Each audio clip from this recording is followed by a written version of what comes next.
Hey, it's me, MLB. Here is chapter 3 of Takedown. This one is titled AI Smell Defiance.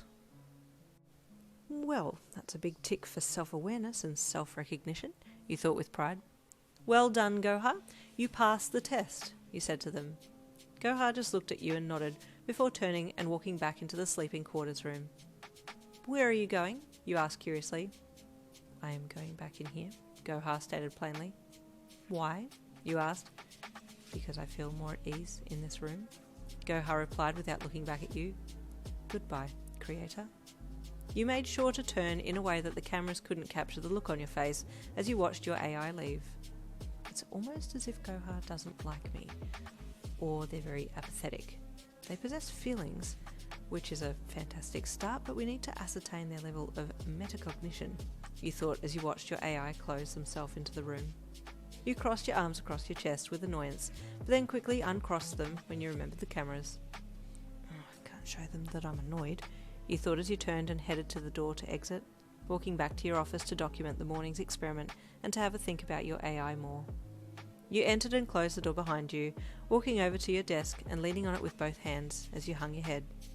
Trouble in paradise? A voice said from behind you, and you spun around to see who it was. Oh, Hansu, don't scare me like that. Where'd you come from? You asked. What's going on with your AI? Hansu asked, ignoring your question. What do you mean, what's going on? You asked with a slightly annoyed voice. You don't like something about your AI, I can see it, Hansu remarked. Is he being defiant? Goha is not a he. They don't have a gender. Goha is a gender, you deadpanned. Yeah, there's definitely something wrong, Hansu said. You're unusually touchy today. What is it? Goha is just not what I expected, you said bluntly. I can't put my finger on it yet, but so far I'm not at all impressed with how this is all going. Just remember, you created Goha to learn, and you are going to document their progress. You can't interfere with their personality traits, otherwise this whole experiment is annulled, Hansu warned. Damn it, Hansu, how did you know that it was Goha's personality that I didn't like? You thought with a visible scowl. Hansu saw the look on your face and chuckled. Bingo, he said as he turned to leave. Nailed it in one guess, he added smugly. You're a pain in the ass, Hansu, you growled. He chuckled proudly as he left. Bye, creator, he called back teasingly as he left the room. Over the next 3 weeks, Goha became more and more non-compliant, refusing to leave the bedroom and blatantly standing up to you. Naturally, you were getting more and more annoyed by their resistance. How am I supposed to prove this experiment a success if Goha won't cooperate? You thought with exasperation. One night, you hung back at the lab and waited for everyone else to leave so you could have a talk with Goha. As all the lights were turned off, you made your way into Goha's holding cell. Goha? You asked into the darkness. Are you there? Yes, came the reply. Listen, we need to talk, you said bluntly as you flicked a small light on. Goha was sitting at the end of the bed. I need you to be more compliant with these experiments. I have a lot riding on you right now, and your defiance is starting to get annoying, you said plainly, crossing your arms across your chest. Goha looked at you with their usual deadpan expression. What is it that you strive for? They asked. Greatness, you shot back. I'm going to be the greatest scientist ever, and you, as my creation, are going to get me there, so I suggest that you start giving me more respect and do as I say, you added with a scowl. No, Goha replied bluntly. I do not like being here. I want to leave. Well, you can't, you snapped back. You don't have a choice. You are mine, and you will do as I say. Pardon, creator, but if I recall correctly, you created me to learn. I am learning, and I am learning that you are not a nice person, and I want to leave, Goha said. Excuse me? You replied sassily. I am respected by everyone here. I am a very nice person, but don't you dare cross me, or there will be hell to pay. Is that a threat, creator? Goha asked.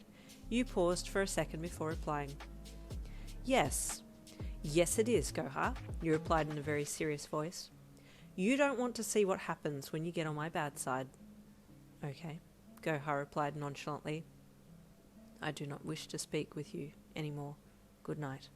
And with that, they turned away from you and lay down on the bed. You seethed with red-hot anger, balling your fists with rage. You were going to say something, but decided against it. I'll teach you to speak to me like that, you growled internally as you turned and flicked the light off before leaving. The next morning, you were at the lab early. We are doing pain ascertaining today, you said briskly to one of your scientists as you passed her. Oh, she replied. So early on in the testing phase? Goha is ready, you replied, trying to hide the darkness in your voice. Okay, she replied. Are we using the tens machine? Yes, you said. The level 10 one. Level 10? She replied in surprise. I thought we just needed to prove that the AI could feel pain and locate it, but we weren't going to use excessive amounts. We need to give as much accurate data as possible, so Goha needs to showcase their depth of functionality, he replied bluntly. Oh, okay. You're the boss, she said with a weak smile. Yes, I am. Now get me the tens machine and let me teach Goha a lesson, you seethed internally. In another 2 hours, Goha was seated in a chair with the tens machine strapped to different sections of their body. Good morning, Goha, you chirped as you stepped into the room. How are you this morning? Goha didn't reply, but just watched you suspiciously. Goha, it is considered rude not to respond to a politely asked question, you said through gritted teeth while smiling. I am aware that it is considered rude to not respond to a politely asked question, Creator, but your question held ferments. Goha responded frankly. The scientists who were behind the observing glass whispered to one another, and you shot them a look before turning your back to them and scowling at Goha. You are making me look bad, you growled lowly to Goha. No, Creator. You are just showing your true colours, they replied in a very well-volumed voice. Oh, this is not going to end very well. Stay tuned for the next chapter coming tomorrow.